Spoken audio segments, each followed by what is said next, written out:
del doctor Javier Oliva Posada. Es profesor titular de tiempo completo en la Facultad de Ciencias Políticas y Sociales de la UNAM, adscrito al Centro de Estudios Políticos. Imparte las materias de seguridad nacional, grupos de poder y negociación política en la licenciatura, en el posgrado, seminario de investigación sobre temas de democracia, defensa, seguridad e inteligencia. Doctor en ciencia política por la misma facultad, maestro en estudios latinoamericanos, ambos grados obtenidos con mención honorífica. Estudios de doctorado en sociología del derecho en la Universidad de Lais, en Italia. Tema: análisis de los nuevos derechos. Residencia de investigación postdoctoral en el Instituto de Estudios Políticos en París. Estudios sobre sistema político y doctrina militar. Estancia de investigación en London School Economics and Political Science en Londres, con la estancia sabática en el King's College en la misma ciudad de 2016 a 2017, desarrollando los temas de defensa y seguridad internacional. Conferencista y profesor en el Colegio de Defensa Nacional de la Secretaría de la Defensa Nacional, profesor y conferencista en el Centro de Estudios Superiores Navales de la Secretaría de Marina Armada de México, en la Maestría de Seguridad Nacional y en el Doctorado en Defensa y Seguridad Nacional. Conferencista en el Instituto de Altos Estudios de Defensa Nacional de Francia, conferencista egresado y autor en el Centro de Estudios Hemisféricos de la Defensa del Departamento de Defensa de los Estados Unidos. Profesor en el curso de mandos de la Policía Federal, coordinador del Diplomado en Defensa y Seguridad Nacionales en la Facultad de Ciencias Políticas y Sociales de la UNAM, articulista en la jornada 2000 a 2017 y en El Sol de México y Revista de Vértigo 2019 a la fecha. Colaborador frecuente en programas de radio, televisión e internet, en medios nacionales e internacionales. Y ha sido autor de libros La Sociedad sin Partidos, Ciencia Política para el Estudiante Latinoamericano, colaborador de la Secretaría de la Defensa Nacional en el esfuerzo de México contra el crimen organizado, así como ensayos de investigación sobre temas de defensa, seguridad internacional, seguridad nacional. Ha sido presidente del Honorable Patronato de la Universidad Autónoma del Estado de Morelos en el año 2012-2014, presidente de la Sociedad de Condominios Heriberto Frías en el año 2015-2020. El 5 de febrero de 2007 recibió la condecoración Mérito Docente Militar de la Secretaría de la Defensa Nacional. En el año 2017, en mayo, recibió la distinción al Mérito Universitario por parte de la Rectoría de la UNAM. El 7 de julio de 2017 recibió la condecoración Mérito Docente Naval, primera clase de la Secretaría de Marina Armada de México. Recibió el Premio Nacional de Periodismo por artículo de fondo en junio de 2019. Actualmente es integrante por elección del Consejo Académico del Posgrado de la UNAM por parte del área de Ciencias Sociales. Bienvenido, doctor Javier Oliva, a este espacio académico. Primero gracias, Cristian, eres muy amable. Lo primero, dicho esto, mi colega Cristian Castro me pidió que desarrollara el tema, es un tema muy amplio, sobre algunos aspectos de estudios comparados, en donde no solamente es el asunto de América Latina en temas de políticas y programas de seguridad pública, sino también, y es muy importante, que son los primeros minutos que voy a dedicar después de esta introducción, a la institución, o a las instituciones, mejor dicho, de seguridad pública heredadas de España, ¿no? Esto es una parte muy importante, porque los estudios, los testimonios, ¿no?, de una vez que se asienta los virreinatos en lo que hoy es Latinoamérica, una de las principales instituciones para poder garantizar la cohesión de estos amplísimos territorios de aquella época y de ahora, ¿no? Pues era la policía. Estudiando el temario, que me hizo el favor de enviarme Cristian, ustedes ya han abordado una serie de conceptos, pero yo no quisiera dejar de lado un aspecto que parece circunstancial, pero sin embargo, es decir, sin dejar de lado este sentido histórico. Policía y política tienen la misma raíz etimológica. La polis, la ciudad. No puede haber una buena calidad de democracia sin una buena calidad de policía. Es decir, la base operativa del funcionamiento de la democracia es la policía, ¿no? Una condición de seguridad pública débil, corroída, debilitada, es análoga a la calidad de la democracia. Por ejemplo, ahora en la pandemia tomé un curso sobre el tratamiento para evitar el acoso sexual en estas condiciones de virtualidad, porque yo soy un abierto militante de las causas en contra de la violencia machista. ¿Cómo se va traduciendo estas prácticas insanas sociales como las que padecemos en México y con qué instituciones contamos para contrarrestarlas, ¿no? Explicar no quiere decir justificar, ¿no? Seguramente les pasaba a ustedes, bueno, a mí me pasaba en aquella época, porque ahora es mucho más laxo. Cuando llegaba tarde a casa después de una fiesta, me decía mi papá, explicar no es justificar. Ya me diste la explicación, pero no es justificación. Entonces, ¿cómo explicamos las condiciones de este deterioro de la seguridad pública en México y algunos otros países de América Latina, si no es a través de recordar, de traer al día la trayectoria de las instituciones? Ustedes piensen que países como Chile, que es uno de los casos que vamos a tratar, como Colombia, que es otro de los casos que vamos a tratar, sus instituciones de seguridad pública, que se les conoce como instituciones intermedias, es decir, que están entre la formación militar y la formación policial, que son modelos heredados de Europa, sobre todo de la Europa latina, ¿no? Me refiero a Portugal, a España, a Francia, a Italia, donde están los carabinieri o la Gendarmerie Nationale, ¿no? La Gendarmería Nacional, la Policía Nacional o la Guardia Civil en el caso de España. Esta influencia institucional e histórica la vamos a observar en los procesos de la formación de nuestros países, del Estado-Nación, ¿no? A principios del siglo XIX. Entonces, en un libro publicado por el Fondo de Cultura Económica, que se llama Las milicias del rey, es decir, es muy polémico lo que voy a afirmar, pero lo podemos discutir. Por cierto, qué bueno que me saltó la idea. Por favor, si quieren intervenir en cualquier momento, háganlo, porque en este asunto de virtualidad a veces puede resultar muy difícil, ¿no? La relación docencia-aprendizaje. Entonces, yo le pediría a Cristian, como tengo que simular que lo estoy viendo a los ojos, viendo el foquito verde, entonces no tengo posibilidad de ver quién levanta la mano o en el chat. Entonces yo le pediría a mi colega Cristian Castro si me apoya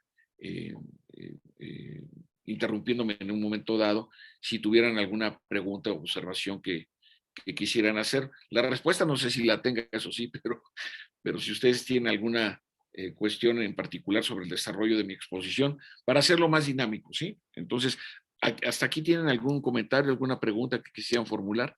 ¿Alguna observación? No, todo bien, doctor. Yo aquí estoy avisándole cuando alguien alce la mano virtual. De acuerdo. Entonces, les decía, en este proceso de la conquista, ¿no? Lo que van a hacer los alguaciles, por ejemplo, lo que van a hacer los veladores, ¿no? Van a ser una parte estructural de lo que podemos denominar las milicias o el ejército o los ejércitos del virreinato. La afirmación polémica que voy a hacer es que las instituciones de seguridad pública en aquella época y en las democracias contemporáneas son estructuras que crecen a la vera de las Fuerzas Armadas. Las instituciones policiales tienen uniformes, tienen jerarquías, tienen armamento, tienen doctrina, tienen infraestructura, entiéndase cuarteles. Es decir, forman parte de un concepto amplio de lo que implica la Fuerza Armada. Desde luego, y ya seguramente algunos colegas se lo han de ver expuesto, el recurso de la fuerza para el elemento militar es el primer y único vehículo que tiene para establecer el orden. Para el policía es el último. Está la disuasión, la persuasión, y solamente, ¿no?, en caso de peligro de muerte o de agresión está el recurso de la Fuerza Armada. Esto lo podemos observar, por ejemplo, en la Gendarmería Nacional de Francia, en donde los primeros 4 años sus integrantes forman parte del ejército. Lo podemos ver en el caso de la Policía Nacional de Colombia. Lo podemos ver en el caso de los carabineros en Chile. Por ejemplo, es muy interesante, en México hay un representante diplomático de los carabineros. También hay un representante de la Policía Nacional Colombiana. ¿Qué significa esto? ¿Qué les dice esto de que tengan uniformes, doctrina, las policías o las gendarmerías? Sofi, te escuchamos. Sí, que lo que pretenden emular es una línea de mando, de disciplina y de generar una propia identidad para ser así reconocidos. Es un paralelismo con la estructura del ejército, pero con esta distancia que señala en cuanto a atribuciones, funciones y vocación, o sea, el fin último. Sí, fíjate, Sofía, miren, como yo ya tengo 62 años, entonces ya le puedo hablar de todo a cualquier persona que sea más joven que yo, que casi son todos en mi día a día, ¿no? Sofía, fíjate que señalas un aspecto muy importante que es muy polémico, pero pues la palabra paramilitar tiene una mala y bien ganada fama en la historia latinoamericana, ¿no? Cuando se quiere descalificar a una estructura no legal, ¿no?, dicen los paramilitares en Chiapas o los paramilitares en Colombia. Sin embargo, y puede ser anticlimático lo que voy a decir, el concepto paramilitar aplicado a las instituciones de carácter de seguridad pública, como bien apuntaste, Sofía, tienen que ver con este sentido de pertenencia, con este sentido de articulación institucional.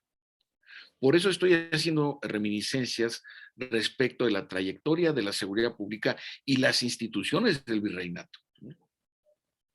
Porque una vez lograda la conquista, piensen ustedes en la Nueva España, en particular en lo que hoy es la Ciudad de México, piensen ustedes en las capitales perdón por la cacofonía, en las capitales de las capitanías generales, como en el caso de Guatemala, Una vez logrado el objetivo militar de la conquista, ¿qué viene? Piensen ustedes, y es muy interesante, y desafortunadamente estamos en ese proceso, tenemos una guerra en curso. Una vez que el soldado o el integrante de las Fuerzas Armadas conquista en términos urbanos el objetivo, al siguiente minuto es un policía. Es lo que en la doctrina militar francesa contemporánea, perdón, se le llama el soldado multipropósito.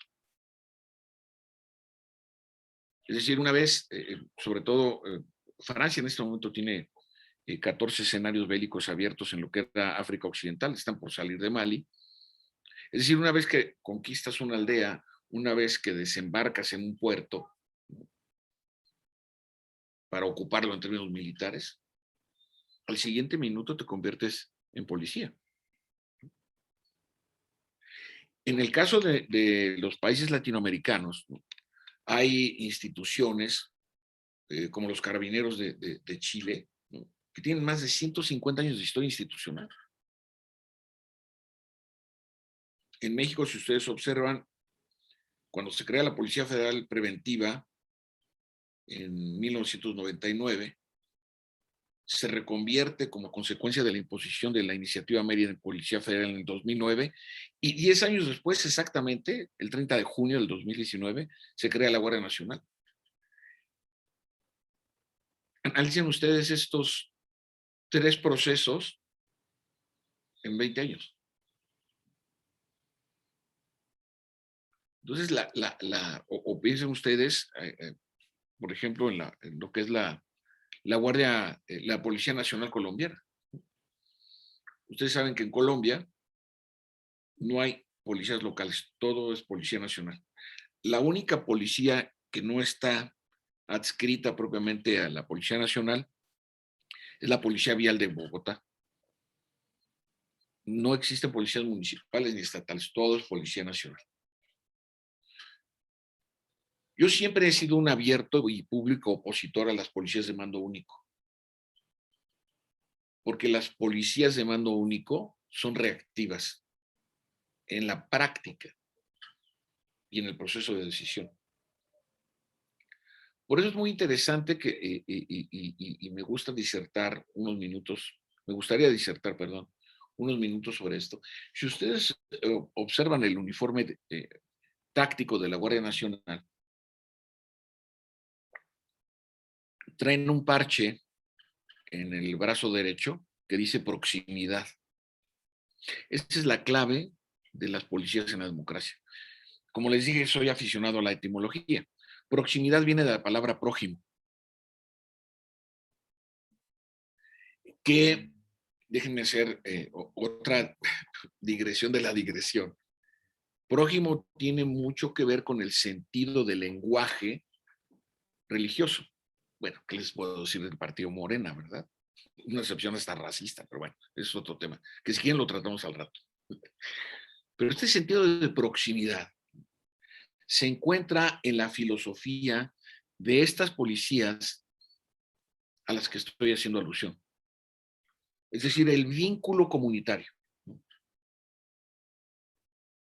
El conocimiento del área geográfica, ¿no?, de la demarcación en donde se es responsable. En donde existe una identidad incluso visual, ¿no?, entre los elementos desplegados en los barrios periféricos de Santiago de Chile o de las principales ciudades colombianas, a propósito de cuáles son las necesidades de la población. El caso de Colombia es muy interesante porque después de 50 años de guerra, cuando digo guerra, estoy utilizando estrictamente los términos que las instituciones del país aplican. Lo que ellos llaman la doctrina postconflicto.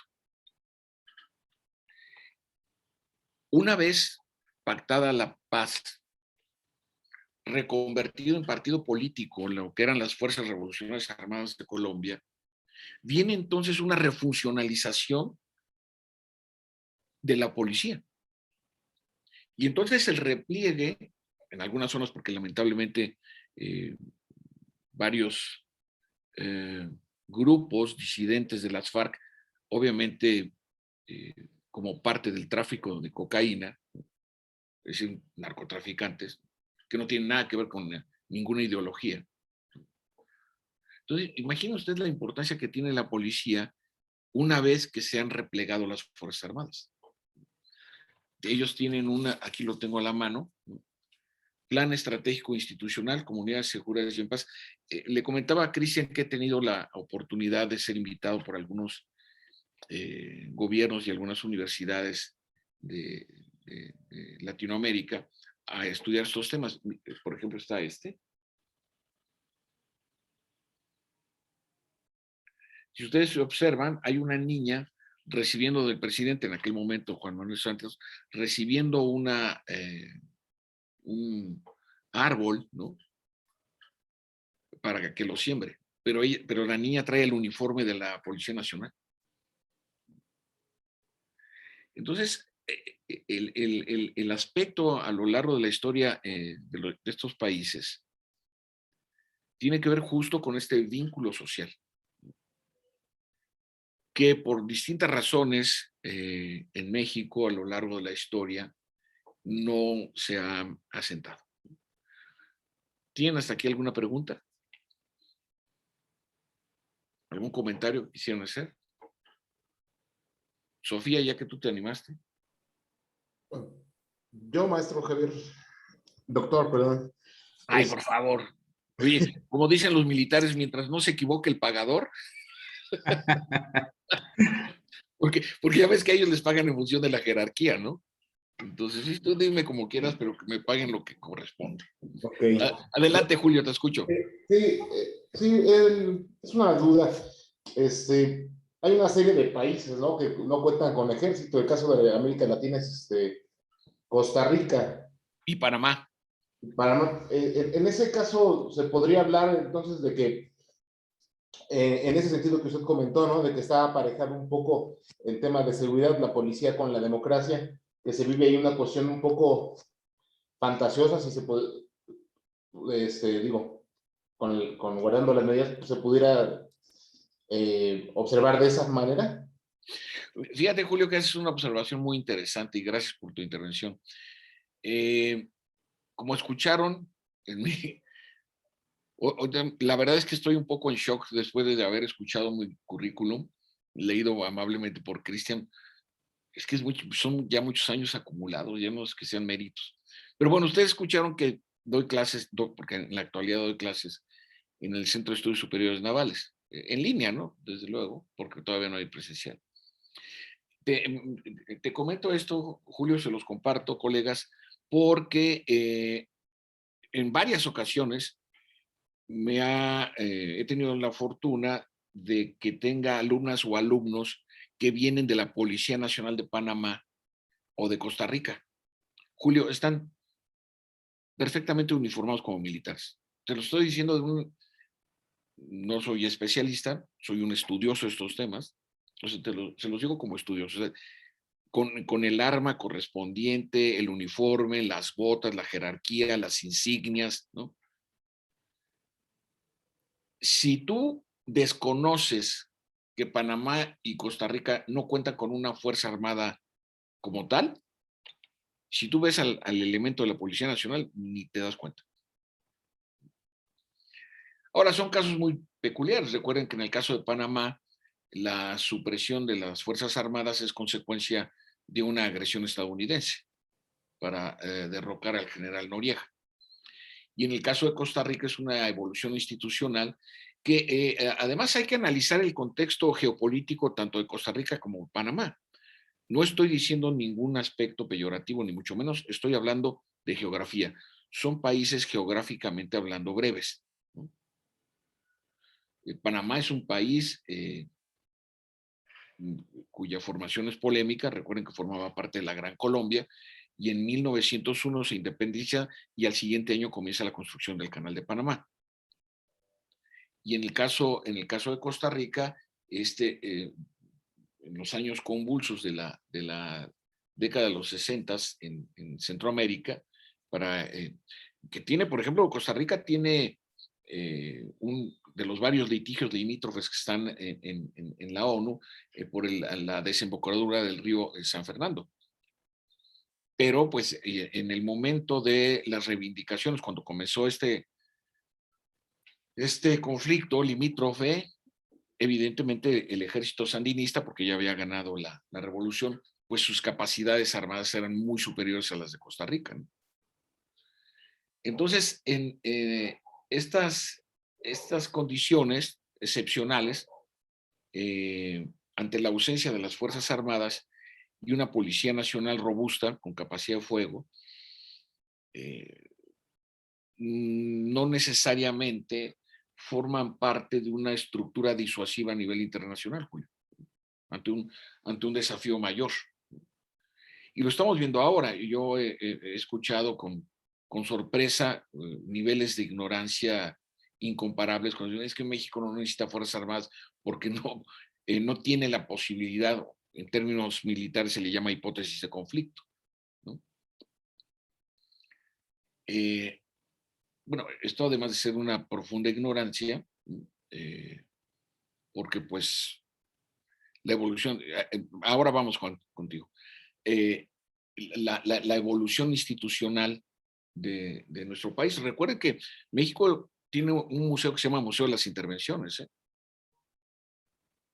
que está aquí, bueno, les digo aquí porque su casa la tienen aquí en la Colonia del Valle.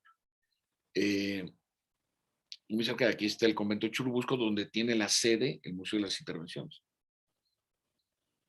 Entonces, Julio, tu reflexión es muy interesante porque el primer recurso que tiene el Estado para imponer el orden es la policía.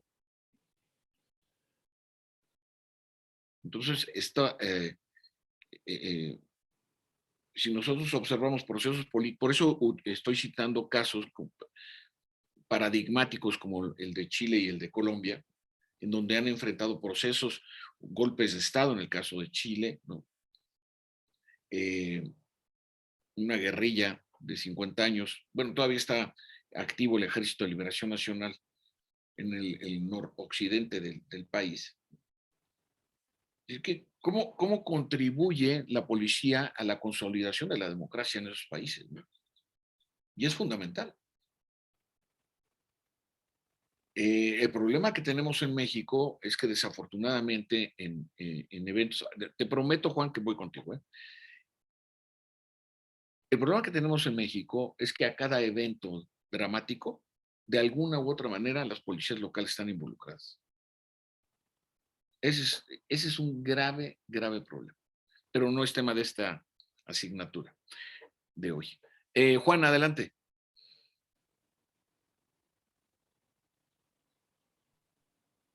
Gracias, profesor. Buenos días. Buenos días. Doctor, perdón. Ay, no te preocupes. Otra vez, mientras no se equivoque el pagador. Sí, es lo que estaba pensando, pero ya le comunicamos que no debe de equivocarse. Perfecto. Doctor, bueno, yo formo parte de las Fuerzas Armadas, tengo 38 años de servicio trabajando en el Ejército. Felicidades y me da mucho gusto que estés aquí, Juan. Muchas gracias. Mire, existen varios proyectos muy exitosos en América Latina, sobre todo específicamente en la parte sur, sobre seguridad pública y las Fuerzas Armadas, en donde estas Fuerzas Armadas intervienen en proyectos de seguridad, en capacitación, en algunas estructuras. Tiene una separación muy específica, ¿no? Colombia, Chile, tiene una separación muy específica respecto a sus funciones. Hay errores humanos, sí, como todo, y también hay errores a la hora del diseño y la institucionalidad. Mi pregunta aquí es muy sencilla, muy básica, y creo que usted, después de ser conferencista en el Colegio de Defensa, en el CESNAP, y en cada una de estas partes en donde tiene la oportunidad de ser académico, ¿por qué es tan difícil que, de acuerdo a esta evolución histórica de nuestro país, es tan complicado convencer hoy en día a nuestra sociedad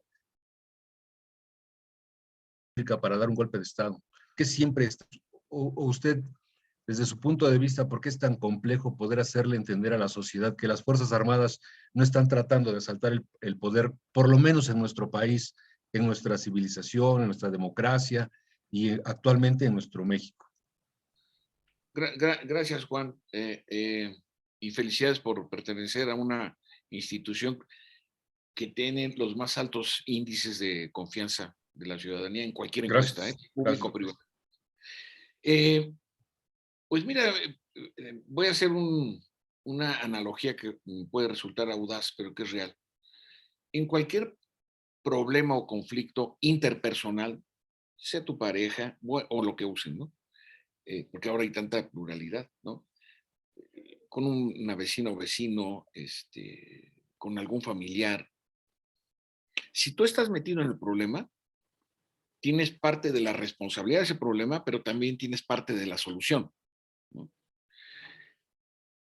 Si ampliamos esta analogía, por ejemplo, yo soy un abierto y feroz promotor de la censura de la música que hace apología de la violencia machista, de la violencia como recurso para hacerte de bienes materiales, de burlarte de la autoridad.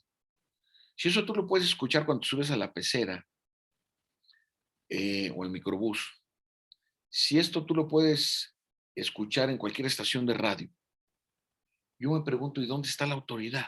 ¿No? Hay un concepto que, bueno, hay una palabra que también me parece muy desafortunada que le llaman narcocultura. Primero porque la cultura es un término civilizatorio, ¿no? Donde está el lenguaje, ¿no? Donde está la ciencia y la tecnología. ¿Qué tiene que ver eso con la delincuencia organizada? Serán prácticas personales que asimilan o tratan de imitar a asesinos, violadores, destazadores, vendedores de droga, ¿no? No podemos, Juan, lo que hemos hecho es interiorizar el lenguaje.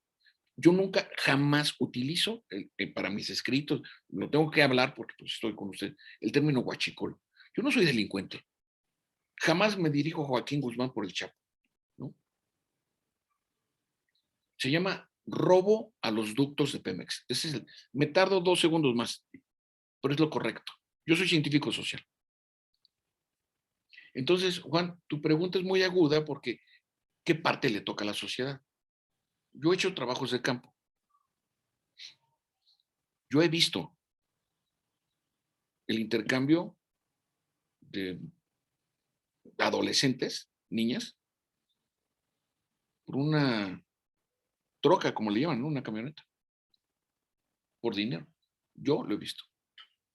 Entonces, ¿dónde están las prácticas sociales que inhiban las prácticas criminales? ¿No?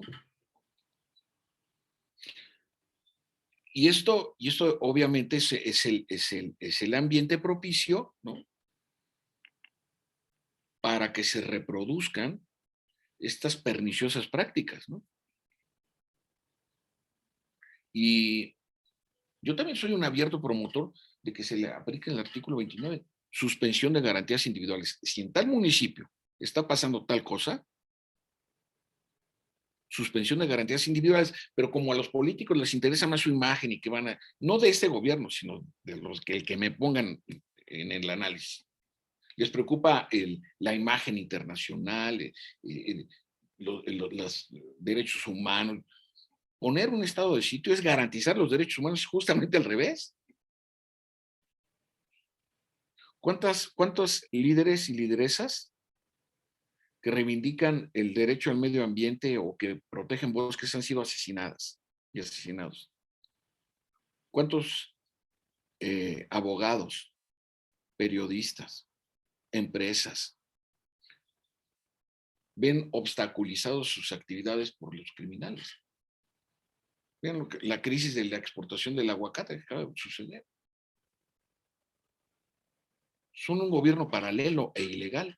Se quejan de la militarización, pero yo no escucho palabras de mis colegas condenando lo que yo denomino la dictadura criminal. Esa sí es una dictadura. Entonces, Juan, pues evidentemente, bajo estas circunstancias, estamos en un ambiente de repliegue, ¿no? En una sociedad profundamente desorganizada como es la nuestra. Ahí están los estudios de la cultura cívica, el que hizo la UNAM el año pasado. De cada 10 mexicanas y mexicanos, 8 no participan en ningún tipo de organización, ni deportiva, ni religiosa, ni vecinal. ¿Qué esperamos con una sociedad donde el 20% está organizada? Entonces, en cambio, perdón, pero es que hay que plantearlo, ¿no? El próximo presidente de Chile no se trata de una empatía o aversión a sus posiciones ideológicas. Ese no es el tema. Qué interesante es que viene de ser líder estudiantil de las protestas en Chile hace más de 10 años. Es decir, perteneciente a una organización no partidista. Bueno, hoy no. O sea, en unos días más se va a convertir en presidente de su país, ¿no? Y así como él tenemos otros casos. Acuérdense del presidente en su momento de Paraguay, Fernando Lugo, era obispo en funciones de, tuvo que pedir permiso al Papa para poder contender por la presidencia de su país. No es un asunto de si son buenos o son malos como presidentes. El teniente coronel Hugo Chávez, el coronel Ollanta Humala en Perú. Es decir, esta efervescencia de participación social en América Latina tiene un contexto en donde las principales garantías para que este tipo de perfiles no políticos en el sentido profesional del término puedan acceder al principal cargo. Ahí tienen ustedes al capitán Jair Bolsonaro y al general vicepresidente, que apenas se retiró 6 meses antes de contender por la vicepresidencia. General. Ahora. Entonces, este redireccionamiento que está viendo en el trabajo, ahora voy contigo, Johanna. Dame un par de segunditos. Bueno, no, de minutos, porque segundos ya transcurrieron. Entonces, esta parte es fundamental para que nosotros comprendamos, insisto, la importancia que tiene, y lo apuntaba Julio en su intervención, la importancia que tiene vertebrar la policía, la autoridad para el funcionamiento de la democracia. No puede haber democracia sin autoridad. En México se tiene el prejuicio de que aplicar la ley es sinónimo de represión. En multitud puedes hacer lo que quieras, pero tú solo frente a la autoridad estás prácticamente indefenso. Entonces, en esta polarización en el concepto de seguridad, pues vean dónde estamos, ¿no? Joan, disculpen que me apasione, pero si no lo hago en este sábado, de hecho yo creo que los voy a tener que invitar a desayunar por la terapia, ¿verdad? Adelante, Joan. Bueno, es que creo que va relacionado con lo que dijo Juan. Siento que mucho el problema es como se nos olvida que como Estado somos parte, sociedad y gobierno y demás, ¿no? O sea, todos somos parte del Estado mexicano y hay como una gran división entre la sociedad y las Fuerzas Armadas, los policías, todo, en general todos los servidores públicos. No sé si les pase a ustedes, pero cuando yo le digo a alguien que trabaja en el gobierno, me ponen cara así como de... O hasta me gusta bromear con ellos y decirles, es que somos seres humanos, ¿no? No es como los espartanos que nos vieron cuando nacimos, dijeron, este va para servidor público, ¿no? Claro. Sí, sí. Igual la policía, digo, los militares, siento que a veces, o los policías, hay como esa imagen ya tan marcada de que el ejército es muy sanguinario o cosas así, que por eso se olvida que son seres humanos. Yo trato mucho con... Ay, perdón. Trato mucho Adelante. Trato mucho con militares por mi trabajo y son personas muy agradables, o sea, a veces como que me hacen burla, ¿no? Por mi foto de la credencial y me dicen, no, ya te pintaste el cabello, ya no la dejes pasar porque ya no es la misma, ¿no? Son muy, muy agradables y siento que a veces la gente hasta les da miedo como acercarse a preguntarles algo. Están los guardias y están los militares y prefieren acercarse con los guardias o así. Y siento que es mucho como esta imagen que se ha creado la sociedad de división, igual de los políticos, ¿no? Todos somos corruptos, todos queremos robarnos y es como de, estoy más pobre que tú. Sí. Entonces, creo que de eso va como un poco lo que preguntaba Juan, de por qué la gente tiene esta imagen de que el Estado, las fuerzas militares quieren hacer un golpe de Estado o apropiarse. Creo que es mucho por la imagen que se ha creado socialmente de división. Sí, Johanna, pero aquí hay era inevitable tratar el caso de México, ¿no?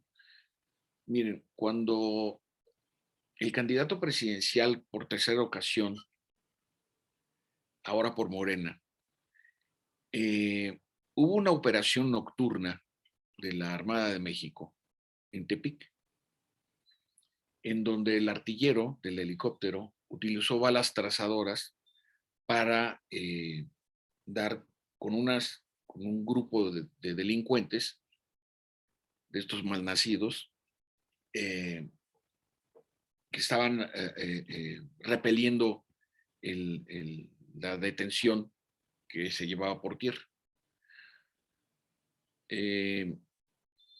La operación terminó con éxito y al otro día el candidato presidencial de Morena, sin ninguna prueba, está en todos los periódicos, no estoy diciendo nada que no se sepa,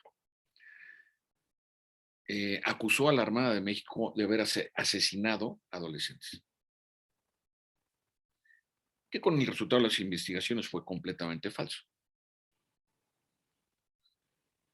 Ya en el proceso de la campaña, dijo él que cuando fuera comandante supremo de las Fuerzas Armadas, que es la denominación constitucional del presidente, que él no iba a ordenar al ejército a hacer masacres. Yo les pregunto, ¿ustedes creen que un presidente en su sano juicio le va a decir, oiga, general, vaya y masacre al pueblo de no sé qué? ¿Y ustedes creen que los militares van a obedecer ese tipo de insolencias? Porque una cosa es la propaganda y otra cosa es el ejercicio del poder. Entonces, parte de lo que tú dices, Joana, desafortunadamente, tiene sustento en esta trayectoria. Todavía hace poco lo volvió a decir, el tema de las masacres. Dice, ya no hay masacres. Claro, porque le hicieron la pregunta por lo que pasó en San José de Gracia, ¿no? Con el fusilamiento de 17 personas. Entonces, estamos por eso, de verdad que les reconozco mucho como ciudadanas y ciudadanos que más allá del aspecto académico que significa el diplomado, en este caso con opción a titulación, o quienes lo estén cursando simplemente por vocación, estamos en un contexto donde lo apuntaste muy bien y también lo señalaba Juan en su momento. Hay un tratamiento prejuicioso de estos temas, ¿no? Perdón, Perdón. Adelante. Y tal vez por eso es como más factible que se acepten estas teorías, ¿no? Me sorprendía como un poco con lo de los normalistas de Ayotzinapa, que a lo mejor estaba como muy... A lo mejor no se sabe qué hay, pero se sabe que estaba, qué fue, pero se sabe que estaba involucrado a lo mejor el ejército, los narcos y demás. Y la gente se le olvida la parte de los narcos. Ellos siempre culpan al ejército. O en varios temas así, o como cuando explotó en Hidalgo, que estaban como sacando en Tlahuililpan. Ajá, y como mucho el tema era como de, es que los militares estaban ahí y no hicieron nada. Es como la gente estaba robando gasolina, ¿no? Joana, eran 26 elementos que además fueron agredidos hasta por los niños. Ahí están los videos, los niños rompiendo los faros del único camión de transporte de tropas que estaba ahí. ¿Qué iban a hacer 20? Estuvieron culminando a las personas a que se retiraran. No, y también, por ejemplo, a lo mejor por eso es como tan fácil que entre, como esto que hablaba de la cultura del narco, que no es cultura, que es como tan fácil implantárselo a la sociedad y que la sociedad lo acepte. Exacto. O sea, Joana, sociedad... el concepto correcto, perdón, te interrumpí. No. O sea, lo que voy es que a lo mejor ya está tan dividida la sociedad que es como más fácil. Me sorprende mucho cuando alguien dice, es que los narcos dicen que les dan de comer a las comunidades, y eso y es como de, ajá, pero son narcos, ¿no? O sea, también asesinan, también causan desplazamientos, no son como que los héroes aquí.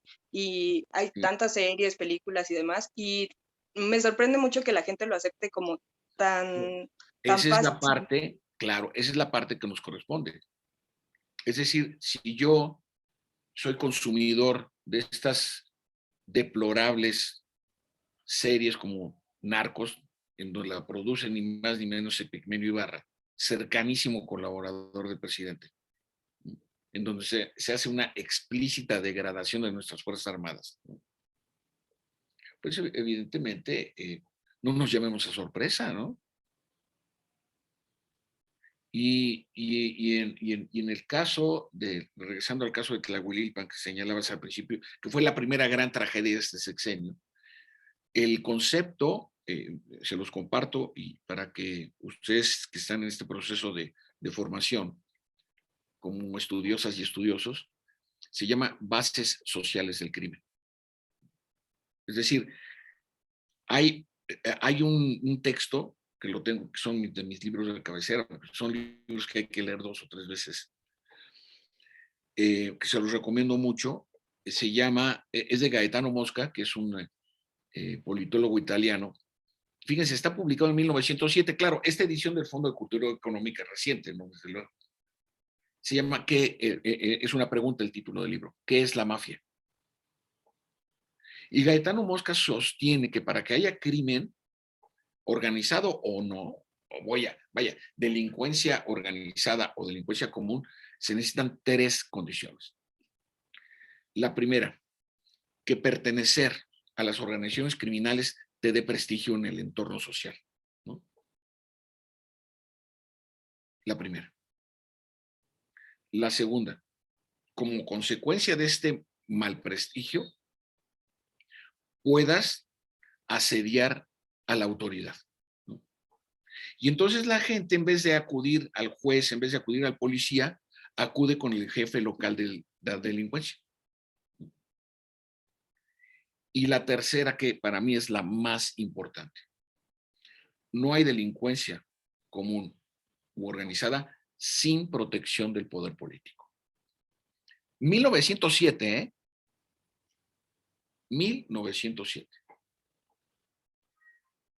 Y la mafia, como ustedes saben que yo, mi tesis, mi primer doctorado, como escucharon, estuve gracias a las 3 veces que he estado viviendo en Europa ha sido gracias a la UNAM. Mi primer tesis de doctorado fue sobre el crimen organizado italiano. Entonces, hay denominaciones locales. La mafia es solamente para el norte de la isla de Sicilia, así como está la Camorra, la Nargueta, la Sácara Coronaunita, ¿no? Y tienen sus especialidades, por decirlo así, ¿no? Pero se convierten en prácticas sociales. Entonces, en el caso chileno es muy interesante cómo la intervención del equivalente de una policía, que son los carabinieri, ¿no?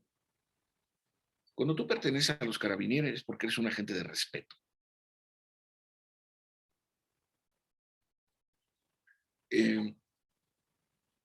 Los casi 3 años que estuve como profesor en Londres, pues evidentemente estudiando estos temas, ustedes seguramente conocen, han visto, o si han tenido la oportunidad de estar, lo que es el BOBI, ¿no? Así se le llama de manera afectiva al policía de barrio, ¿eh?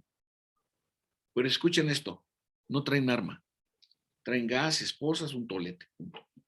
Pero su prestigio es tal, si un BOBI se para en alguna casa o en algo pasó, no le alces la voz, ¿eh? Bueno, lo empujas y es pena de cárcel, ¿eh? Por el prestigio que tiene. Entonces, Joana, en estas prácticas, y regresando a la intervención de Juan, ¿no? Este sentido de proyección, finalmente en los casos de Colombia y de Chile y de Ecuador, donde he estado estudiando, el policía te transmite un sentido de protección. Fíjense, el miedo me refiero social, que apenas estoy estudiando esa línea de investigación, la acabo de empezar hace un mes. Para mí es lo que estoy descubriendo, digo, hay muchos especialistas, pero para mí estoy descubriendo que el principal daño que genera el ambiente criminal es el miedo. ¿Para qué abro un negocio si me van a extorsionar? Porque abrir un negocio es generar empleos y esos empleos pagan impuestos, ¿sí? Es decir, es un círculo virtuoso. Yo pretendidamente, igual que ustedes, están estudiando esto, pues porque somos aspiracionistas, aunque al presidente no le guste, ¿no? Pero nos queremos mejorar como ciudadanas y ciudadanos, ¿no? Como especialistas en estos temas, ¿no? ¿Para qué estudio? Voy a abrir un consultorio, si van a llegar a extorsionar. Y pasemos a aspectos más de la vida diaria. ¿De cuántas personas ustedes no han escuchado que cuando sus hijos terminen de estudiar se vayan del país? Ustedes saben, ¿cuánto? Yo tengo 2 hijos. Cuestan miles de pesos su formación, su manutención, sus libros, su transporte. Se van a otro país. Imagínense que se vayan a Estados Unidos. No han invertido $1 en su formación. $1. La mejor inversión somos los mexicanos clase medieros que nos vamos a vivir a otro país. No les hemos costado nada. Como dentistas, como ingenieros, como plomeros, como carpinteros. Entonces el miedo es un factor que está corroyendo la dinámica económica de nuestro país. Que yo no he encontrado mucha literatura al respecto. Les comparto una línea de investigación que estoy empezando, ¿no? Que me inspiré por la encuesta trimestral de victimización del INEGI, en donde consistentemente en el primer lugar en donde nos sentimos más inseguros en las zonas urbanas es en los cajeros automáticos, pero ahí es donde no se cometen la mayor parte de los delitos. Pero es mi sensación de traer en efectivo y sentirme vigilada o vigilado. Entonces, esta parte, por eso, y le agradezco nuevamente a Cristian que me haya hecho el favor de invitarme a esta sesión, repasando mis notas y mis textos de los casos de Chile y de Colombia y de Ecuador.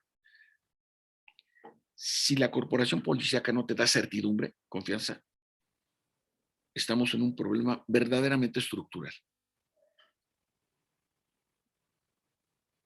En el caso de Ayotzinapa que tú citabas, Joana, 3 policías municipales contaminadas por el narcotráfico.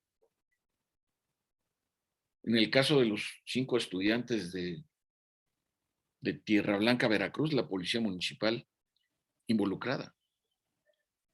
Entonces por eso es muy, de verdad, digo, apenas nos estamos conociendo, en un momento más les dejo mis datos personales. Es muy importante que ustedes estén estudiando estos temas en este momento. Digo, desafortunadamente prohijado por el ambiente, ¿no? Gracias, Joana.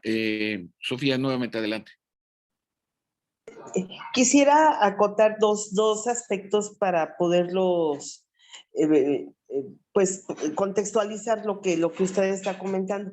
Me parece que existe una romantización acerca del 68 y como que a partir de esos hechos, pues la sociedad mexicana repudia al ejército, ¿no? Por una circunstancia inédita, excepcional, circunstancial, finalmente, ¿no? Y que fue un hecho histórico particular.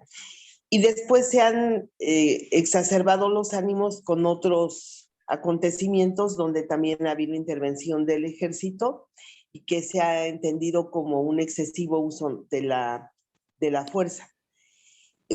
Creo que también es importante destacar lo que usted refiere, que se pudiera ampliar el tema de la corresponsabilidad democrática a la que está obligada la sociedad mexicana, que es donde ahí estamos reprobados. Exigimos de las instituciones, pero no exigimos la actuación cívica corresponsable de la ciudadanía. Y otra situación, creo que para la calificación que se da a las policías, yo en este momento le tengo más miedo a la policía por su excesivo grado de corrupción, porque a donde caminas, vivo aquí en el centro histórico, a donde te paras, te tienes que estar cuidando de esa excesiva vigilancia y que no haya imputaciones dolosas, indebidas de delitos. Claro. Aquí no hay esta estrategia de seguridad, pues viene siendo letra muerta porque hay un grado muy alto de maridaje, de componenda entre quienes ejercen el crimen organizado y quienes son los encargados de inhibir estas actuaciones y de enfrentarlas. Entonces, a mí me consta, como si fuéramos videovigilantes, cómo se pasan las cuotas, cómo pareciera que es un ejército pues blindado, ¿no? Que trabaja en contra de la ciudadanía, el crimen organizado, y los policías solo cobran rentas. Y creo que ese es el elemento principal de cuestionamiento severo de la sociedad hacia la desconfianza que existe con la policía. Y de parte del ejército, hay que bien que acota lo de las series, pero es que la gente cree que todo lo que ahí dicen, pues se toma como cierto, ¿no? Como si fuera una novela histórica más que una cuestión de divertimento, ¿no? O pues sí, de divertimento televisivo. Entonces, ahí se señala cómo existe una estructura mafiada de mandos del ejército en el involucramiento en el crimen organizado. Entonces, esto lo hace más complejo. Yo le diría la pregunta que me hago todos los días: ¿cómo podemos romper estos cercos de corrupción, de discrecionalidad, pero también cómo podemos contribuir para que la ciudadanía se involucre más, por ejemplo, en la seguridad ciudadana, y que anhele a establecer un marco de seguridad humana? ¿Cómo contribuir nosotros, pues sí, como científicos sociales, a diseñar nuevas formas de participación, de expresión, de cómo contribuir a desatar procesos sociales incluyentes, participativos, representativos, que den este equilibrio que usted excelentemente refiere? Gracias, doctor. Gracias a ti, Sofía. Se los digo, Cristian, ¿podrías dejar de grabar 2 minutos lo que voy a decir? Si eres tan amable. Bien, no sé, tú eres el moderador, ya nos quedan como 7 minutos nada más. Sí, maestra. Tenemos a Jorge Ángel. Podemos tener clase mañana domingo a las 10 de la mañana si gusta, como si fuera misa. Buen día a todos. Adelante. Gracias. Qué gusto escucharlo de nuevo, profesor. Gracias a ti, Jorge. Me gusta saludar también. ¿Cómo están en casa? ¿Bien? Bien, todos bien, muchas gracias. Qué Todos bueno. bien.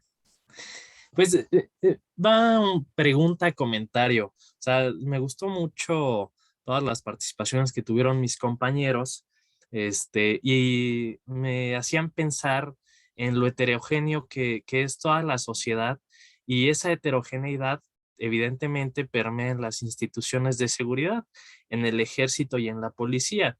Y sin duda alguna, hay una actuación correcta, notable en estas instituciones, pero también al igual que, o sea, todos somos humanos, es decir, hay una evidente propensión a la corruptibilidad, por decirlo de alguna forma. Entonces, es decir, yo me ponía a pensar en la situación. ¿Qué sucede cuando un mando le dice a la tropa, no, pues vamos a hacer esto, que posiblemente sea algo pues indebido o que no se tenga que realizar,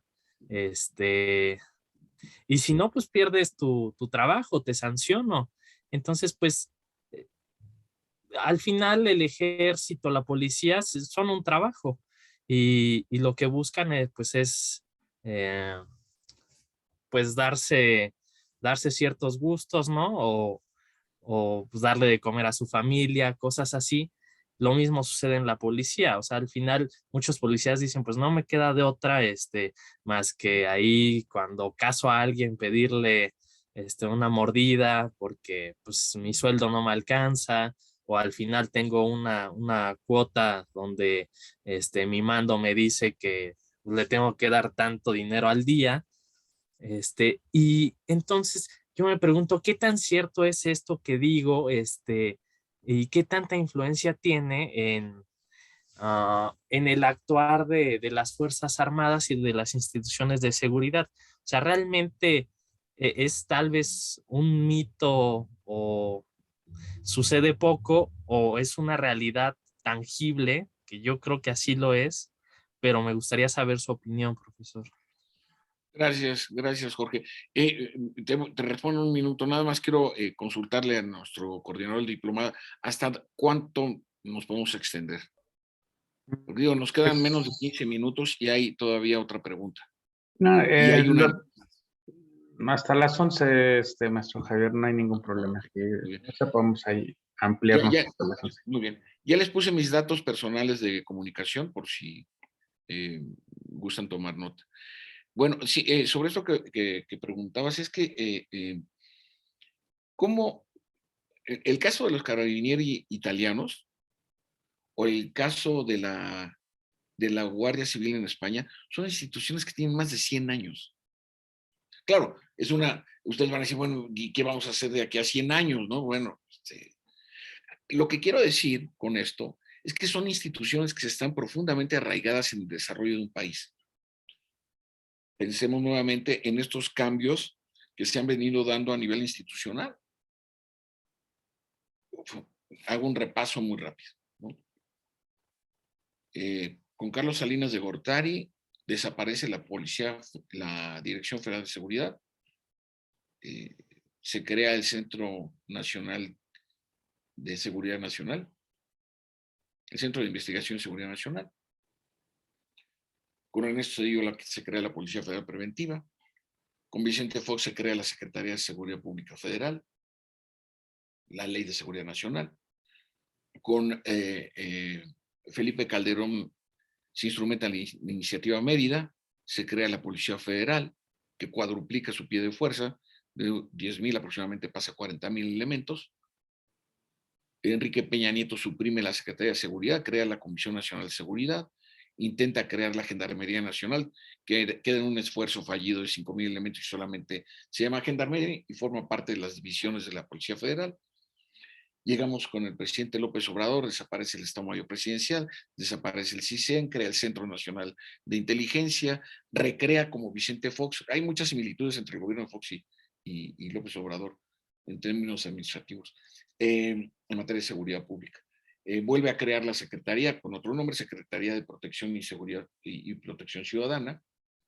Si ustedes se dan cuenta, y solamente estoy hablando de Salinas de Gortari para acá, todos los presidentes, sin excepción, han intervenido de manera estructural, jurídica y presupuestal los ámbitos de seguridad, inteligencia y defensa. Entonces, como podrán observar, las posibilidades de la continuidad, que es lo que planteaban Aida en su intervención, ¿cómo se genera, cómo se teje la confianza? Es que, fíjense, las ciencias sociales no hemos sabido, que nos dedicamos a estos temas, no hemos sabido incorporar la psicología conductista. ¿Cuánto de las prácticas sociales no tienen sus bases en el trato cotidiano interpersonal? Por ejemplo, si yo me voy de vacaciones y no puedo hacer lo siguiente, es decir, vecino o vecina, oiga, le dejo las llaves de mi casa por si ya cerré las llaves del gas y todo, pero por si hay una fuga de gas, por si hay una gotera, por si si yo no puedo dejarle las llaves a mi vecino de enfrente, ¿qué policía me va a ayudar? Aunque tenga 3 en la puerta del edificio o 2 en el crucero. Es decir, si las prácticas ciudadanas no parten del sustento para que una institución tan importante como es la policía,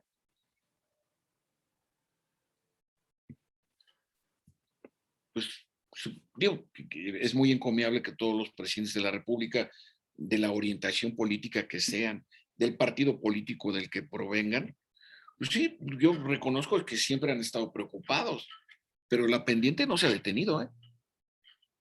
¿Qué está faltando en la ecuación? Estudien el caso de Colombia, es bien interesante, ¿eh? Porque ahí tienen el problema de 50 años de guerrilla más un narcotráfico de proyección mundial, ¿eh?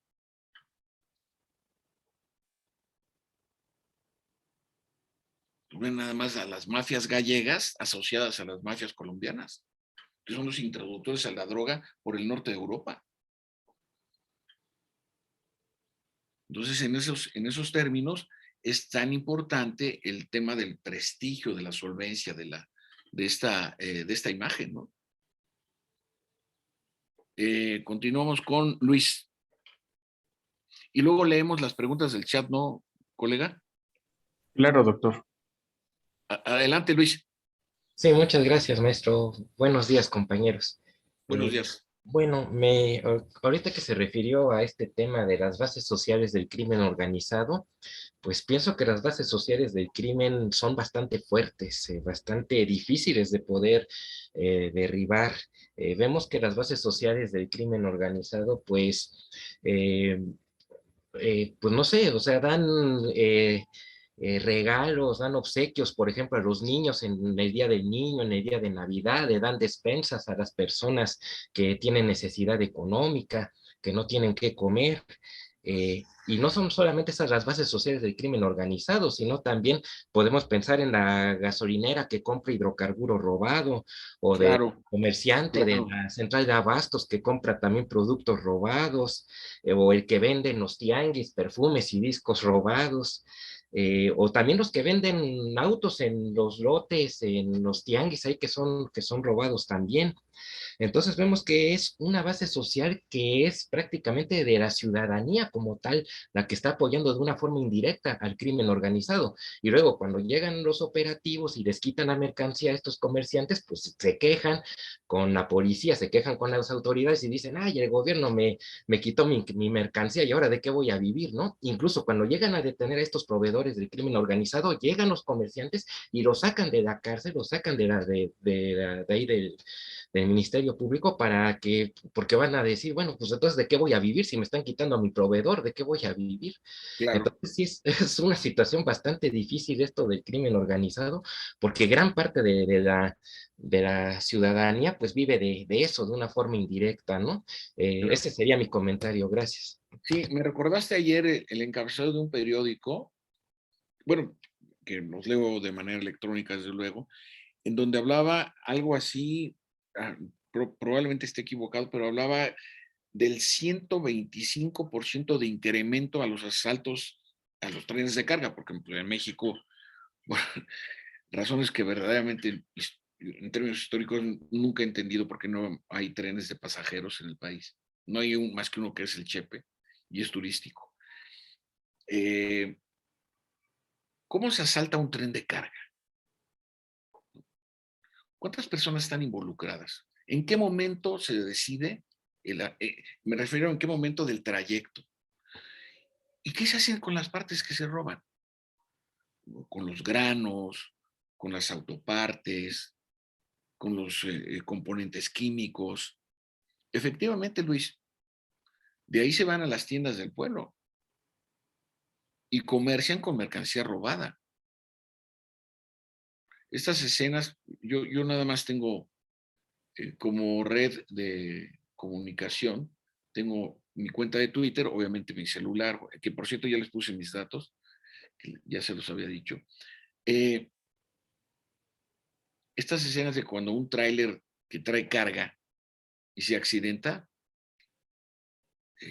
las personas no van a ver si el chofer está lastimado o llamar a la patrulla, a la Policía Federal, digo, a la Guardia Nacional. No, llegan y a la rapiña, que es una palabra horrible, ¿no?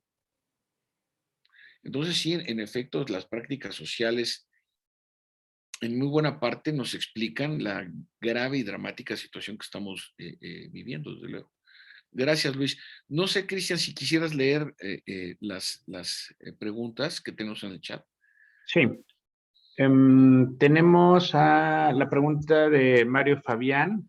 Buenos días, excelente cátedra y valiosa información. Tengo una pregunta respecto al papel que juegan los gobiernos locales. ¿Qué se ha hecho para prevenir o controlar la violencia? Refiriéndome, por ejemplo, a los convenios, políticas, herramientas. Gracias, Cristian. Miren, hay que decirlo con toda claridad. El partido oficialista, con sus aliados, en el ejercicio fiscal que corre, le recortaron 1/3 del presupuesto a los programas etiquetados de seguridad pública local. no tengo el dato por aquí en mis apuntes, pero poco más de 400 municipios se quedaron sin un peso asignado a la seguridad pública. Me parece que alrededor de 220 municipios no tienen un solo policía. Es decir, la crisis de seguridad pública que vive el país no solamente es un asunto de prácticas sociales o de instituciones, también es un asunto presupuestal, ¿no? ¿Qué está sucediendo con la Guardia Nacional y sus cuarteles avanzados, que es el término técnico, ¿no? Que gobernantes a nivel municipal o a nivel estatal se están retrayendo y dejándole la responsabilidad a esta institución, a esta nueva institución de seguridad pública. Entonces los críticos dicen, es que está aumentando la violencia, sí, ¿y dónde está la responsabilidad local? Sí, pero ¿dónde está el presupuesto para esa responsabilidad local también? Oigan, han desaparecido subsidios como el Subsemur, ya no existen. Entonces, esto tiene explicación, estas inercias tienen explicaciones, y presupuestales además. Entonces, hagamos un estudio comparado. Déjenme hablar de Fuerzas Armadas. México, o los gobiernos federales consecutivos, a nivel comparativo a América Latina, son los segundos que peor tratan presupuestalmente a las Fuerzas Armadas. No me van a decir que el presupuesto de la Sedena o de Semar tiene que ver con obras de infraestructura. Ya están etiquetados. Ese dinero no significa mejor armamento, mejor adiestramiento, sueldos, salarios y pensiones. No, no, no. El dinero del aeropuerto es para el aeropuerto. No es presupuesto de la Sedena. Incluso, y los datos que cito son internacionales, el año pasado, según el Centro de Estudios para la Paz de Estocolmo, que es un centro muy respetado en temas de violencia armada y paz, documentó que el gobierno de López Obrador le quitó el 0.7% del presupuesto de las Fuerzas Armadas operativas el año pasado. México es el segundo país que peor trata a sus Fuerzas Armadas en proporción al Producto Interno Bruto. Solamente nos supera Guatemala con el 0.4%.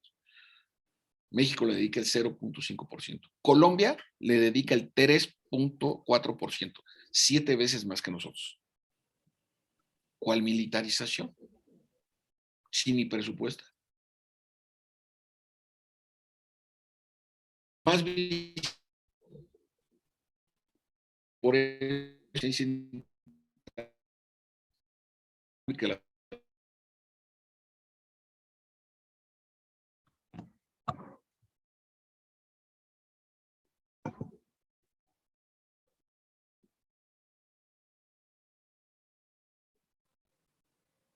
la hizo Julián, me parece, sí, ¿no? Gracias, Julián. Me da gusto saludarte también. Saludos en casa. Yo sostengo que en México no hay militarización. Hay visibilidad militar, sí, pero ¿quién la decidió? Fíjense, desde el primer presidente civil, Miguel Alemán Valdés, en 1946, después de suceder al general Manuel Ávila Camacho, escúchenlo bien, en 1946, ya se los comenté, se crea la Dirección Federal de Seguridad y es fundada con 10 capitanes del ejército mexicano, entre ellos Fernando Gutiérrez Barrios. Pero fue el presidente el que buscó a su secretario de la Defensa para que le recomendara a 10 capitanes que fundaran esa policía, que se convirtió en una policía política, pero por decisión de los civiles. Y de ahí a la fecha, todos los presidentes, sin excepción, incluyendo a López Obrador, son los que van a tocar las puertas de los cuarteles. Por eso cuando dicen, es que tienen que regresar los militares a sus cuarteles, estudien historia, nunca han estado en los cuarteles. ¿Cómo van a regresar a algo que nunca han hecho? Lean la historia política del país. Digo, no ustedes, sino cuando yo polemizo. Nuestra historia institucional tiene sus peculiaridades como la de Estados Unidos o la de Brasil o la de Alemania, ¿no? Entonces, yo discuto, ¿hay visibilidad militar? Sí, pero por decisión del comandante supremo de las Fuerzas Armadas, electo en las urnas. Militarización es cuando el estamento civil presiona por ventajas. que no es el caso de México. Si no, no tendremos el 0.5% del PIB dedicado a las Fuerzas Armadas, ¿no? Por eso es muy importante darle esta dimensión y este contexto, ¿no?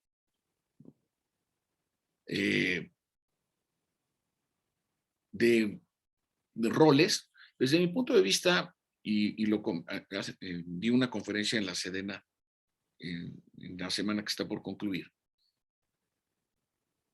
La agenda de responsabilidades de las Fuerzas Armadas en México y en las democracias contemporáneas se está ampliando, diversificando y volviendo más complejas, pero ya no hay vuelta atrás, ¿eh? Es decir, piensen ustedes en una infraestructura como el canal transísmico. Se va a convertir en una infraestructura crítica a nivel internacional. ¿Quién va a cuidar ese tendido férreo? O los polos terminales entre Salina Cruz y Coatzacoalcos. No pueden. Lo tienen que hacer instituciones con capacidades de cobertura y de adiestramiento como la Guardia Nacional o las Fuerzas Armadas, ¿no? Entonces, es importante que ustedes, bueno, perdón, soné categórico. Sugiero que ustedes visualicen hacia dónde vamos. En términos, digamos, yo le llamo dimensiones de la seguridad, ¿no? Seguridad pública, seguridad interior, seguridad nacional, seguridad regional y seguridad internacional, ¿no? Son círculos excéntricos, ¿no? Que van del centro hacia afuera. Pero la base es la seguridad pública. Si la seguridad pública no funciona, pues la seguridad interior va a funcionar más o menos, la seguridad nacional va a estar bajo presión, la seguridad regional, migración forzada de Centroamérica. ¿Cómo controlamos eso? Es lo que se llama con el neologismo, es un problema de seguridad interméstico. ¿Qué quiere decir? Que es un problema internacional y al mismo tiempo doméstico. En cuanto 10,000 migrantes procedentes de Centroamérica ingresan a Chiapas, ya no es un problema solamente de ellos, sino también de nosotros y de Estados Unidos, ¿no? Gracias, colega. No sé si faltan más preguntas. Sí, la siguiente pregunta es, un gusto saludarle y poder volver a escucharlo, doctor Javier. Me gustaría saber su opinión sobre el tema de la militarización de la seguridad pública en México. ¿Es realmente la única solución? Y si es así, ¿cómo se puede generar una sinergia entre la policía y el ejército a fin de cumplir la función del Estado de proporcionar seguridad pública? Un cordial saludo, Julio Atenco. Gracias, Julio. Bueno, parcialmente ya había respondido. Es que es un problema estructural el tema de las instituciones policiales locales. Más allá de los juicios o prejuicios que podamos tener en lo personal, se vuelve un problema definitivo. Decía uno de mis profesores que la calidad, y se los comenté, la calidad de nuestra democracia está en función de la calidad de nuestra seguridad pública, pero no la seguridad pública en donde yo vivo, que es la alcaldía de Benito Juárez, no solamente aquí, ¿no? Sino la seguridad pública en Tlahuililpan o la seguridad pública en Badiraguato. Y regreso a los problemas estructurales. ¿Qué tiene ese municipio de Badiraguato en donde han nacido y crecido 4 de los líderes históricos de narcotráfico en el país? ¿Qué haría en ese caso, Julio? ¿Qué haría en ese caso la Policía Municipal de Badiraguato, que es la entrada a la Sierra Sinaloense, hacia el Triángulo de Oro? Desde mi punto de vista, una de las variables que hace falta en esta ecuación es el liderazgo político, la determinación, en donde se tenga la plena conciencia y convicción de que muy probablemente las decisiones en materia de seguridad pública afecten mi imagen como tomador de decisiones o como tomadora de decisiones. y pues evidentemente las condiciones de convivencia, esta presencia. ¿Qué nos dice que 18 secretarios de seguridad pública a nivel de los estados, incluyendo el de Morelos, donde el vicealmirante Guarneros es buen amigo mío, estén al frente de esas instituciones? Pues porque el civil que los designa, presupone que los valores, la axiología militar va a impregnar a las conductas de los policías como personas y como funcionarios que son en su día a día. Si no, ¿para qué los designan? Porque no es un asunto de fuerza. La presencia de la policía es un asunto disuasivo, ¿no? Es decir, el patrullaje, ¿no? La presencia, ¿no? ¿Ustedes creen que con la información que hoy a la que tenemos acceso, no, la georreferenciación de los delitos, hay modelos algorítmicos para detectar en qué lugar y a qué horas se comete qué tipo de delitos? ¿Qué pasa con el, lamentablemente, cotidiano asalto a transporte público en la salida de Indios Verdes hacia Ecatepec? De verdad, ¿eh? No hay semana que no se videograbe un asalto a mano armada. Y entonces, sí, estas medidas que deben instrumentarse, Julio, pues también tiene que ver con un asunto obviamente, de disciplina, ¿no? De adiestramiento, de capacitación, ¿no? Porque miren, lamentablemente el sistema penal acusatorio que tenemos necesita una revisión. Hay delincuentes que detenidos en flagrancia tardan más en entrar que en salir del Ministerio Público. Porque el IPH, el informe policial homologado, es que estaba en la banqueta. No estaba en la banqueta, estaba vestido de azul y llega al MP y está vestido de blanco. Entonces ese informe ya no vale. Y se tardan de 4 a 5 horas en llenarlo, ¿eh? Entonces también hay condiciones institucionales, procedimentales que no están funcionando. José Antonio Ortiz Yepes, el líder de la organización de Santa Rosa, este delincuente, solo porque fue detenido en flagrancia porque tenía a una empresaria de León secuestrada en el lugar donde lo detuvo la Guardia Nacional, la Armada y elementos del Ejército Mexicano, solo por eso está sujeto a proceso, ¿eh? Su papá lo habían detenido 15 días antes con un carro robado y salió con una fianza de 5,000 pesos, y su mamá, que la habían detenido en la víspera con 2 millones de pesos y 2 kilos de metanfetaminas, con 24 personas, y todas, incluyendo a la señora, salieron libres. Explíquenme. Ustedes piensen en el policía municipal, estatal, en el elemento de las Fuerzas Armadas o de la Guardia Nacional, que detienen a un peligroso delincuente. Lo presentan. Y poco después sale, pero a amenazar a las familias de quienes lo detuvieron, porque esas son las cosas que pasan. Esas cosas son las que no salen en los medios. ¿Ustedes creen que no le afecta la moral del policía municipal, del policía estatal, del Guardia Nacional y de los integrantes de las Fuerzas Armadas?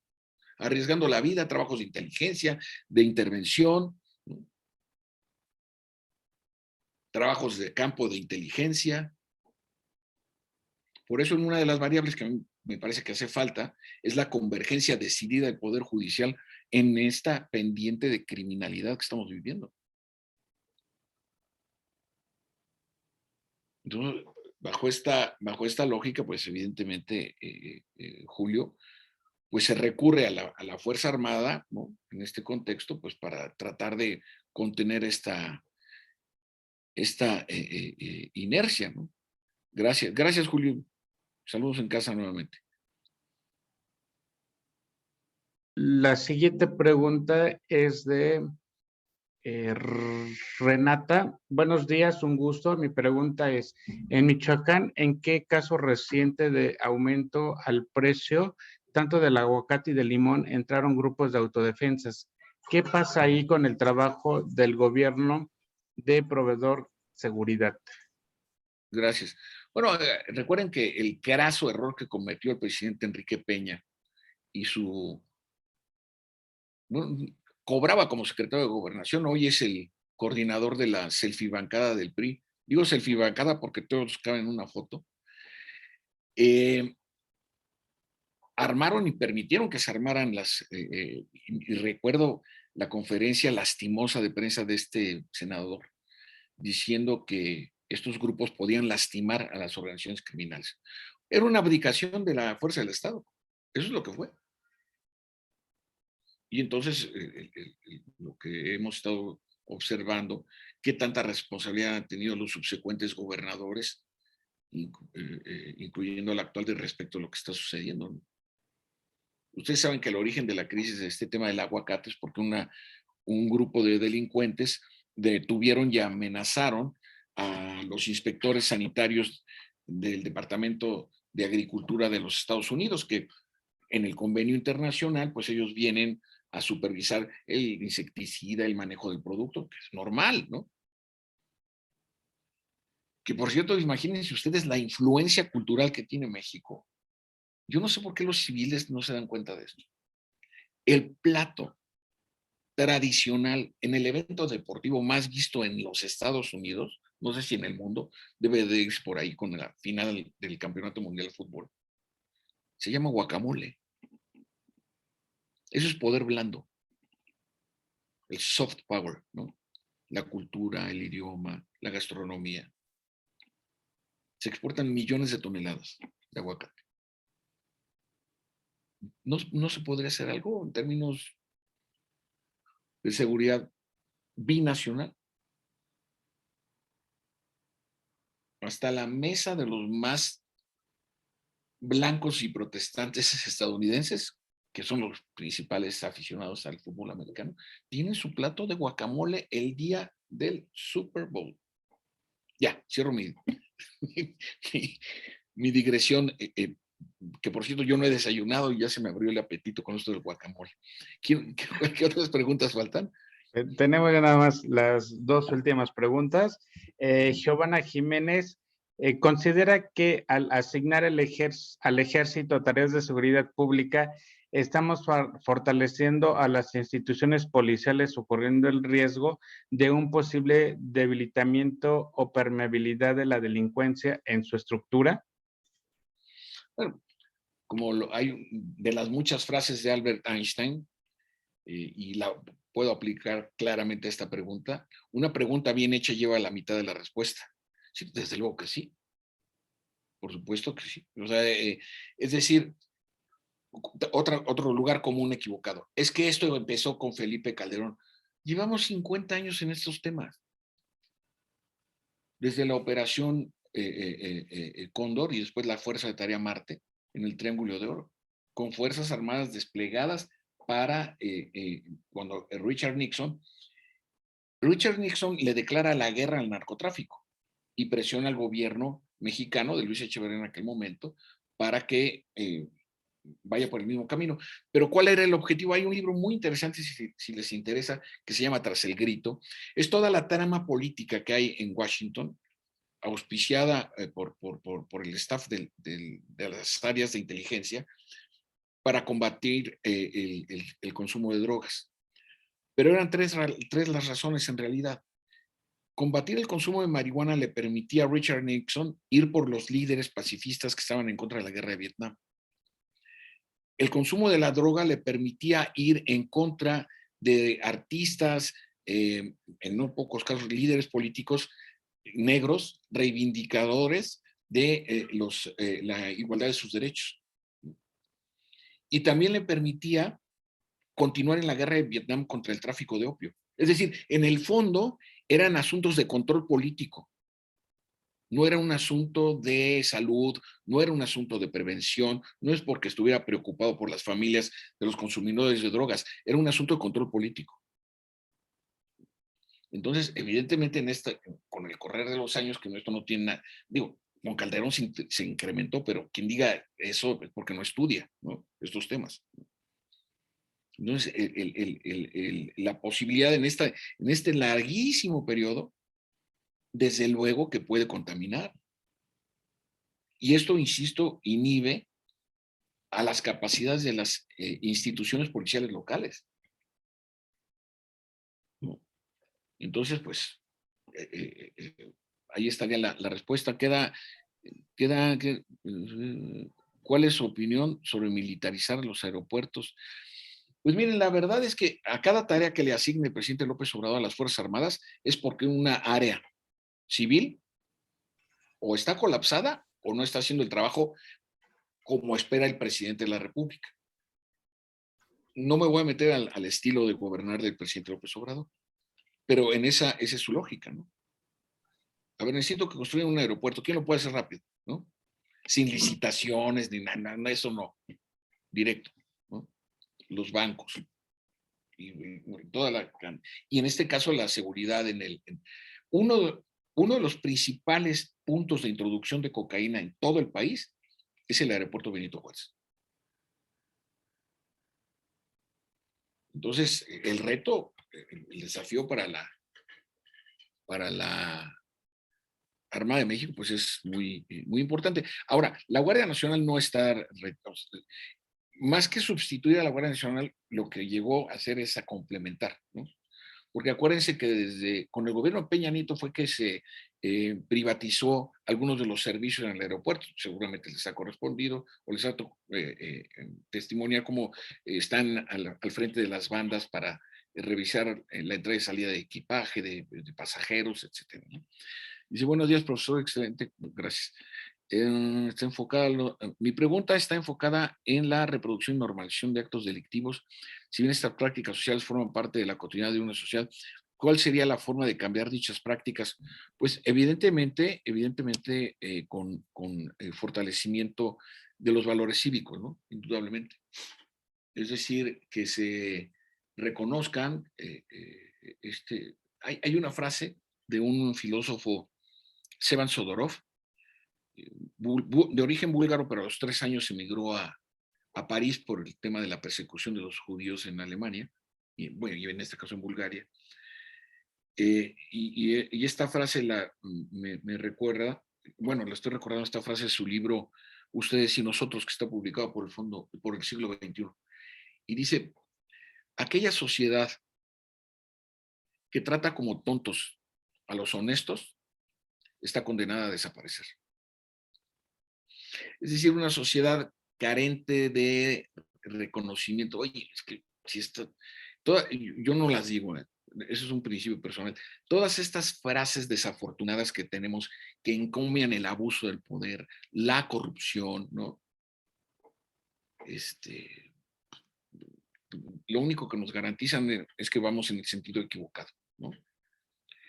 Entonces esto es muy, muy, muy importante tenerlo en consideración, porque, insisto, las instituciones pueden hacer su mejor esfuerzo, las mejores propuestas, pero ¿quién las pone en práctica? Norbert Lechner, este sociólogo alemán chileno que murió en Chile, en un libro que está compilado por el Fondo de Cultura Económica, su obra completa, tiene una frase sobre la reforma del Estado. Dice, sí, la reforma del Estado es muy importante, pero primero y más importante es la reforma del ciudadano. ¿Quién pone en práctica las conductas que fortalecen a la ciudadanía? Déjenme regresar al tema de la violencia machista. Cuando a mí me hablan de democracia en México, pues me producen hasta un sentido de inocencia, ¿no? Si la mitad de la población maltrata a la otra mitad, díganme, si la democracia no es ir a votar, ya les dije, eso es procedimiento. La democracia son prácticas cotidianas. Entonces, cuando leemos que se ha incrementado el 32% de los delitos machistas, ¿a dónde van? ¿Qué ruta? ¿A dónde? ¿De qué seguridad pública me van a hablar? Yo he acompañado, siempre Tengo 40 años dando clases. El primer día de clases le digo a mis alumnas de licenciatura y posgrado, yo las acompaño. Si alguna de ustedes ha padecido o padece acoso sexual de compañeros, de vecinos, de profesores, hemos expulsado a 3 maestros de la facultad, yo he estado ahí, por violencia de género, de acoso sexual. Díganme en qué sociedad estamos, si toleramos ese tipo de prácticas salvajes, ¿no? Entonces, por esta pregunta, ¿no? ¿Qué sustento va a tener una democracia, una seguridad pública, donde hay violencia machista? No hay forma. No hay soporte. Entonces, por eso hablo de las prácticas cívicas construyen ciudadanía. Y a mí me parece que es una de las grandes faltantes en esta ecuación. Me precio de ser amigo de la primera mujer que fue directora de la Policía Nacional de Colombia. Ha dado conferencias en mis diplomados. Digo, es la ventaja de estar en línea, ¿no? Porque no hay que pagar viáticos y todo esto, ¿no? Eunice Ñáñez. No saben qué mujer, qué talento para diseñar políticas y programas de seguridad pública. Entonces, estas son las... Por ejemplo, mi amigo, el que es el alcalde de Cuernavaca, José Luis Urbiostegui, designó a una mujer, por primera vez en la historia del municipio de Cuernavaca, designó a una mujer de muy buen prestigio. Pues, ahí está en la otra parte, el liderazgo político. La determinación para hacer las cosas. Muy bien, pasemos a la última. Creo que Sofía tiene por ahí una pregunta. Sofía. Perdón, no es pregunta, nada más suplicarle, maestro, si nos pudiera, bueno, ya tenemos el contacto, agradecerle su exposición tan excelente, pero si nos pudiera ampliar un poco o mandar algún texto para entender más esta cuestión de la dictadura criminal. Ese concepto creo que debería de... Mira, aquí lo tengo, no es mentira, exponencial. Está, qué excelente, hay que buscar. Joaquín Villalobos. Si me mandas tu contacto, te lo reenvío en forma digital de la revista Nexos. Yo sigo mucho a Joaquín Villalobos, acuérdense que él fue líder del Frente Farabundo Martí de Liberación Nacional. De hecho, él es el que le entrega el fusil a Carlos Salinas de Gortari por la espléndida política exterior que tuvo Miguel de la Madrid. Salinas nada más recogió los frutos, ¿no? Joaquín Villalobos ahora tiene la nacionalidad británica y se especializa en el estudio y negociación de conflictos armados. Cada vez que puedo, leo, estudio sus escritos. Este es el más reciente en la revista Nexos. Se llama La soberanía criminal. Y él aquí habla, Sofía, colegas, ya no les quito más tiempo, él habla aquí, o se refiere al caso de cómo el gobierno venezolano en la frontera con Colombia, hacia la costa del Atlántico, Colombia es el único país que tiene salida bioceánica a aguas templadas, porque también lo tienen Argentina y Chile, pero están hasta la Patagonia. El gobierno de Nicolás Maduro le cede el control de lo que son el equivalente de los municipios en México a los criminales colombianos dentro de Venezuela con la idea de poner orden. Es una catástrofe, absoluta catástrofe. Por eso se llama la soberanía criminal y es un estudio de caso. Colegas, muchísimas gracias por haberme dedicado estos minutos y haber tenido la oportunidad de dirigirme a ustedes. Le quiero dar las gracias a mi colega Cristian Castro, felicitarlo por esta importante iniciativa innovadora en la facultad y en la UNAM. Y acuérdense de seguirse cuidando porque pues no traje cubrebocas porque estamos a distancia, ¿verdad? Pero aquí lo tengo a la mano. Además traigo porque como salgo a caminar o luego pido un Uber, pues es muy distintivo este color, ¿no?